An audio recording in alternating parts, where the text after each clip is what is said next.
कहानी की शुरुआत में हमें दो लड़कियों को दिखाया जाता है जिनका नाम हंटर और बैकी था। ये दोनों लड़कियां 2000 फीट ऊंचे एक टावर पर फंसी हुई थी। इनके फोन्स में नेटवर्क भी नहीं था, इसलिए वो दोनों किसी को कॉल करके मदद भी नहीं मांग सकती थी। इससे भी बुरी बात ये थी कि ये टावर एक रेगिस्तान के बीचों बीच था, इसलिए आसपास किसी का उन्हें देख पाना भी मुश्किल था। और तो और अगर इन दोनों में से कोई नींद लेने की कोशिश करती तो गिद्ध इनके पास आकर इनके मांस को खाने लगते। अब ये लड़कियां इस टावर पर कैसे फंसी और क्या ये इस टावर से बच पाई या मारी गई, चलिए देखते हैं हमारी आज की इस कहानी में। तो कहानी की शुरुआत में बैकी अपने हस्बैंड डैन और अपनी सबसे अच्छी दोस्त हंटर के साथ माउंटेन क्लाइंबिंग कर रही थी। तभी डैन को एक छोटी सी केव दिखती है जिसमें वो अपनी ग्रिप बनाने के लिए उसमें हाथ डाल देता है। लेकिन अचानक ही उस केव में से एक पंछी बाहर निकलता है, जिसकी वजह से डैन अपना बैलेंस खो देता है और नीचे गिरने लगता है। लेकिन सेफ्टी वायर से बंधा होने की वजह से वो बच जाता है। यहाँ पर डैन माउंटेन को पकड़ने की कोशिश करता है। हंटर और बैकी उसकी मदद करने के लिए उसके पास आ ही रही थी कि तभी डैन की सेफ्टी वायर टूट जाती है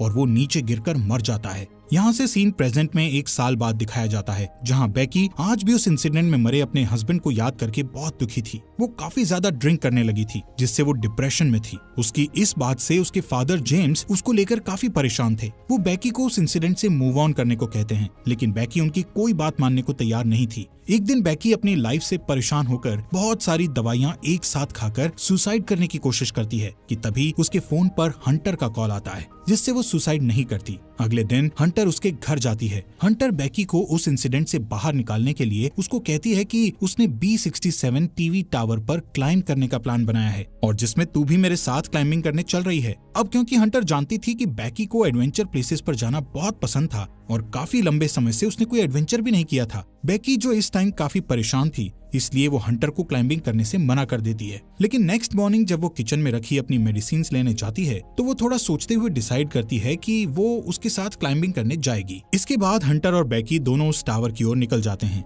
रास्ते में बैकी हंटर के फोन में उसकी कुछ पुरानी फोटोज देखने लगती है। जैसे ही वो स्क्रॉल करते हुए आगे और फोटोज देखती है तो हंटर की एक फोटो में वो नोटिस करती है कि हंटर के कंधे पर एक लड़के का हाथ था। बैकी हंटर से उस लड़के के बारे में पूछती है, लेकिन हंटर उसे कुछ भी बताने से मना कर देती है। तभी यहाँ बैकी के फोन पर उसके फादर का कॉल आता है, लेकिन वो कॉल पिक नहीं करती। काफी देर ड्राइव करने के बाद वो एक होटल में रात गुजारने के लिए रुकते हैं। डिनर करते वक्त बैकी को पता चलता है कि हंटर अब एक यूट्यूब व्लॉगर है और यूट्यूब रेवेन्यू से ही वो अपनी ट्रैवलिंग का खर्च उठाती है। इसी दौरान बैकी की नजर विंडो के बाहर उस टीवी टावर पर पड़ती है जहां पर वो दोनों जा रही थी। हंटर बैकी को बताती है कि ये टावर यूनाइटेड स्टेट का चौथा सबसे ऊंचा टावर है। नेक्स्ट मॉर्निंग बैकी और हंटर अपनी कार में बैठकर अपना सफर जारी रखती हैं। यहाँ पर हंटर ड्राइविंग करते करते ही अपने यूट्यूब चैनल के लिए व्लॉग बनाने लगती है, जिसमें वो अपने व्यूअर्स को बताती है कि वो अपनी बेस्ट फ्रेंड के साथ उस टीवी टावर पर चढ़ने वाली है। इसके बाद फाइनली वो दोनों उस टीवी टावर के पास पहुंच जाती हैं, जहां उन्हें गेट पर एक डेंजर साइन के साथ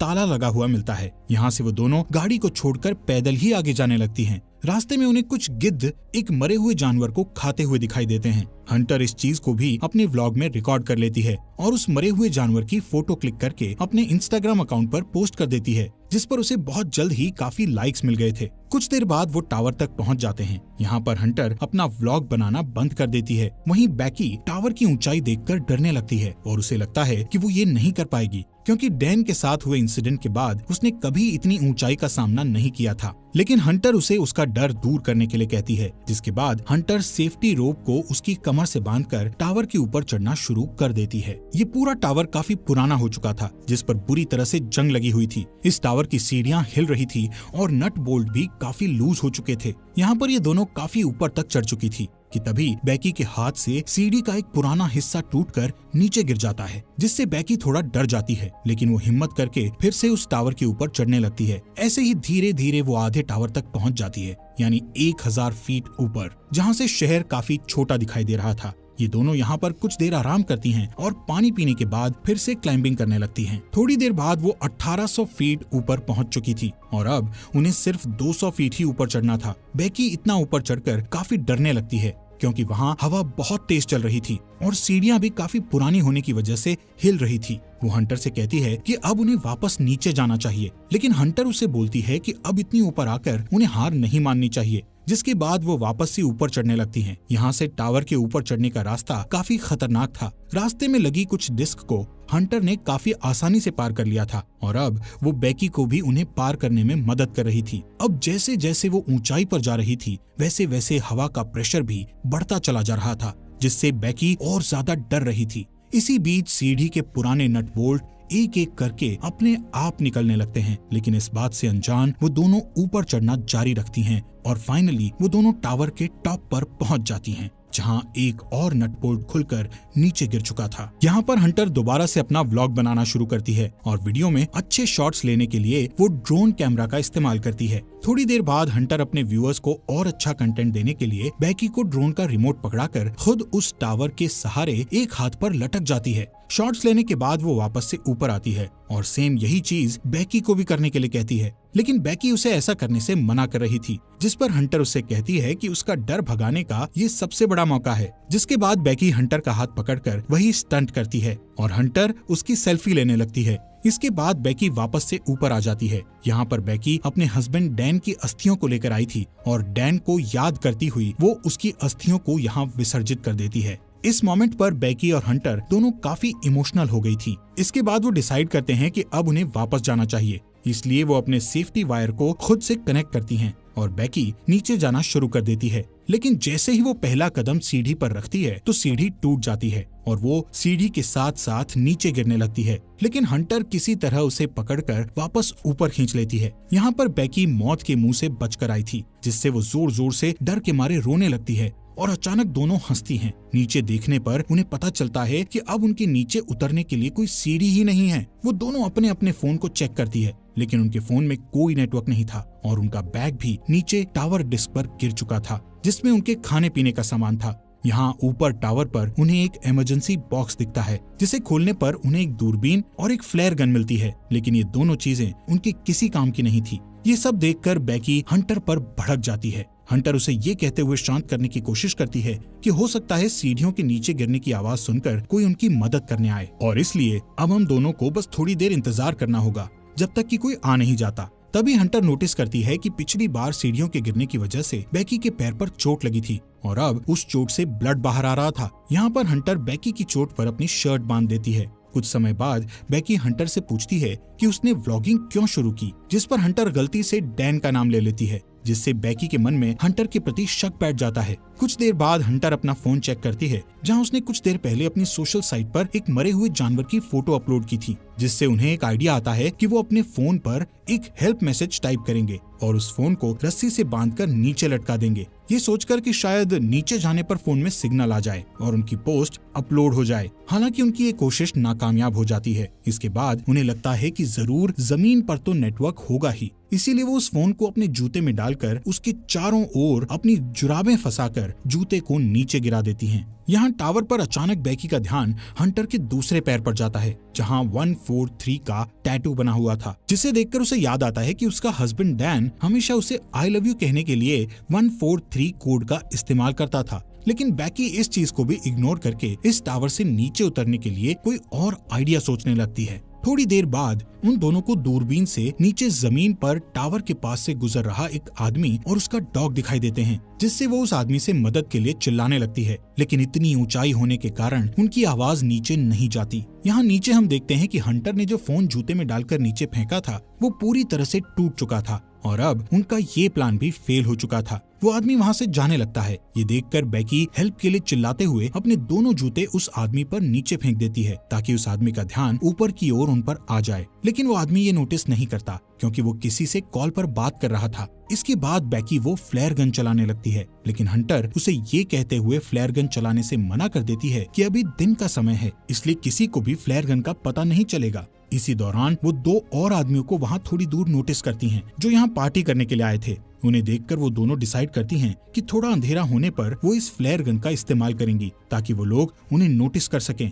कुछ देर बाद रात हो जाती है और बेकी फ्लेयर गन का इस्तेमाल करती है, जिससे वो दो आदमी उन्हें देख लेते हैं। यहाँ पर बेकी और हंटर अपने हाथ हिलाते हुए और जोर जोर से चिल्लाकर उनसे मदद मांगने की कोशिश करती है। इसके बाद वो दोनों दूरबीन से देखते हुए नोटिस करती है कि वो दोनों आदमी हंटर की कार के पास जा रहे थे, जिसे देखकर दोनों खुश हो जाती है। लेकिन उनकी मदद करने के बजाय वो आदमी उनकी कार को चुराकर वहाँ से भाग जाते हैं। ये देखकर वो दोनों काफी दुखी हो गई थी और अब उन्हें जल्दी से कोई नया आइडिया भी समझ नहीं आ रहा था कि अब वो क्या करे। यहाँ पर बेकी हंटर से उसके पैर के टैटू के बारे में पूछ ही लेती है, जहाँ हंटर ये रिवील करती है कि उसका डैन के साथ 6 महीने तक अफेयर रहा था। इसके लिए वो उससे माफी मांगती है कि उसने उसके हस्बैंड के साथ हुकअप करके काफी बड़ी गलती करी। हंटर बताती है कि डैन उसे अच्छा लगता था और वो उससे प्यार भी करती थी, लेकिन डैन बेकी से ज्यादा प्यार करता था, इसलिए उसने जल्दी ही डैन से ब्रेकअप कर लिया था। बेकी ये सुनकर और भी ज्यादा डिसअपॉइंट हो जाती है कि उसकी बेस्ट फ्रेंड और उसका हस्बैंड दोनों ही उसे चीट कर रहे थे। अगली सुबह बेकी फोन चेक करती है, जहां उसे पता चलता है कि इस टावर पर चढ़े उन्हें 24 घंटे बीत चुके हैं।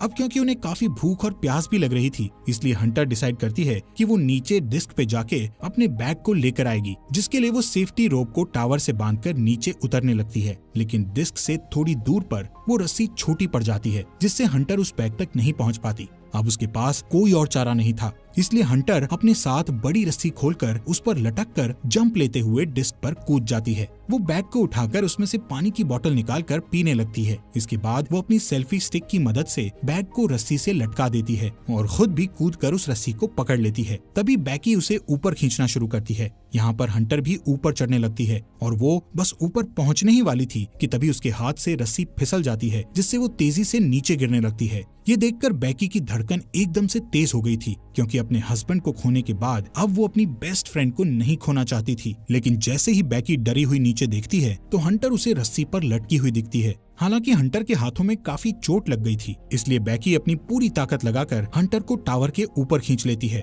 थोड़ी देर बाद बेकी एक हेल्प नोट लिखकर ड्रोन में फंसा देती है और ड्रोन के सहारे पास के होटल तक पहुंचने की कोशिश करती है, लेकिन ड्रोन में बैटरी कम होने की वजह से वो ज्यादा दूर नहीं जा सकता था, इसलिए वो उसे वापस अपनी ओर ले आती है। यहाँ अब फिर से वो दोनों टावर पर हेल्पलेस थी। रात में बेकी को एक भयानक सपना आता है, जिसमें वो देखती है हंटर की उस टावर पर ही मौत हो गई और गिद्ध हंटर के शरीर को खा रहे हैं। इससे वो डरी हुई उठती है और तब उसे पता चलता है कि ये बस एक बुरा सपना था। नेक्स्ट मॉर्निंग बेकी के दिमाग में एक आइडिया आता है कि वो टावर के ऊपर लगी लाइट से ड्रोन को चार्ज कर सकती है। इसके बाद वो टावर के पोल पर चढ़कर जैसे ही ड्रोन चार्जर को प्लग में लगाती है तो वो देखती है कि वो प्लग काफी लूज था, इसलिए बेकी को ऊपर लटके हुए ही उस चार्जर को पकड़े रखना पड़ता है जब तक कि ड्रोन की बैटरी फुल चार्ज नहीं हो जाती। काफी टाइम से उस पोल को पकड़े रहने की वजह से बेकी के हाथ धीरे धीरे करके सुन्न पड़ने लगे थे और इससे भी बुरी बात ये थी कि अब यहाँ पर काफी सारे गिद्ध आकर उस पर अटैक भी कर रहे थे, जिससे बेकी के हाथों से बैग नीचे गिर जाता है। थोड़ी देर बाद वो ड्रोन की बैटरी फुल चार्ज हो जाती है, जिससे बेकी नीचे आ जाती है। इसके बाद वो ड्रोन को होटल तक पहुंचाने की कोशिश करती है, लेकिन जब वो ड्रोन होटल तक पहुंचने ही वाला था तो उसकी टक्कर एक ट्रक से हो जाती है, जिससे वो बिल्कुल टूट गया था और उनको ड्रोन कैमरा से भी कुछ दिखाई नहीं दे रहा था। ये देखकर वो दोनों और भी ज्यादा डर गई थी, क्योंकि अब उनके पास बचने का कोई भी ऑप्शन नहीं था। वो थकी हारी उस टावर पर हार मानकर बैठ जाती है। शाम के समय वहाँ तूफान बनने लगे थे, जिससे उनका जिंदा रहना और भी मुश्किल हो गया था। यहाँ पर बेकी को बहुत तेज नींद भी आ रही थी, इसलिए वो वहीं सोने लगती है, लेकिन हंटर उसको सोने से मना करती है, क्योंकि उनके सोते ही गिद्ध फिर से उन पर हमला करने लगते। बेकी हंटर से उसका दूसरा जूता भी मांगती है, ताकि इस बार वो उसमें अपना फोन डालकर नीचे फेंक सके। हंटर उससे कहती है कि मेरा जूता तो नीचे डिस्क पर ही गिरा हुआ है। यहाँ से कहानी में एक बड़ा ट्विस्ट आता है और हमें पता चलता है कि जब हंटर नीचे डिस्क पर कूदी थी तो उसी टाइम डिस्क पर गिरने से उसकी मौत हो गई थी और उसके बाद से बेकी अकेले ही सरवाइव कर रही थी। बेकी को हेलुसिनेशन होने लगे थे, जिसमें वो हंटर की प्रेजेंस को इमेजिन कर रही थी। रात में बेकी तूफान में सरवाइव करने के बाद अपने फादर के लिए एक वीडियो मैसेज रिकॉर्ड करती है, जिसमें वो बताती है कि वो वापस घर आना चाहती है। वहीं दूसरी ओर उसके फादर जेम्स भी उसको लेकर बहुत परेशान थे। अगले दिन जब बेकी इस टावर पर सोई हुई थी तब एक गिद्ध आकर बेकी की चोट पर से उसका मांस खाने लगता है, लेकिन अब क्योंकि बेकी को काफी भूख लग रही थी इसलिए वो उस गिद्ध को जोर से पकड़कर टावर के मेटल से उसे जान से मारकर खाने लगती है, जिससे उसमें थोड़ी जान आती है और वो रस्सी के सहारे नीचे डिस्क पर उतरती है, जहां हंटर की डेड बॉडी पड़ी थी। इसके बाद वो अपने डैड जेम्स को मैसेज करती है कि वो इस टावर पर फंसी हुई है और अपने फोन को हंटर के जूते में डाल देती है, लेकिन इस बार वो उस जूते को हंटर की डेड बॉडी में घुसाकर उसकी डेड बॉडी को नीचे फेंक देती है। इसके बाद रात में उसके फादर जेम्स को बेकी का मैसेज मिलता है और वो जल्दी से पुलिस को कॉल करके वहाँ टावर तक पहुँचता है। अब जैसे ही वो उस टावर तक पहुँचता है तो देखता है कि पुलिस एक डेड बॉडी को कवर कर रही थी। ये देखकर उसे लगता है कि ये उसकी बेटी बेकी की डेड बॉडी है जो जिंदा नहीं बच पाई। तभी उसे अपनी बेटी पुलिस की कार के पास दिखाई देती है, जिसके बाद वो दोनों एक दूसरे को गले लगाते हैं। हैं और इसी के साथ ये अमेजिंग मूवी यहीं पर खत्म हो जाती है। दोस्तों, हमारे फॉक्स एक्सप्लेनर हिंदी चैनल को सब्सक्राइब करना मत भूलना।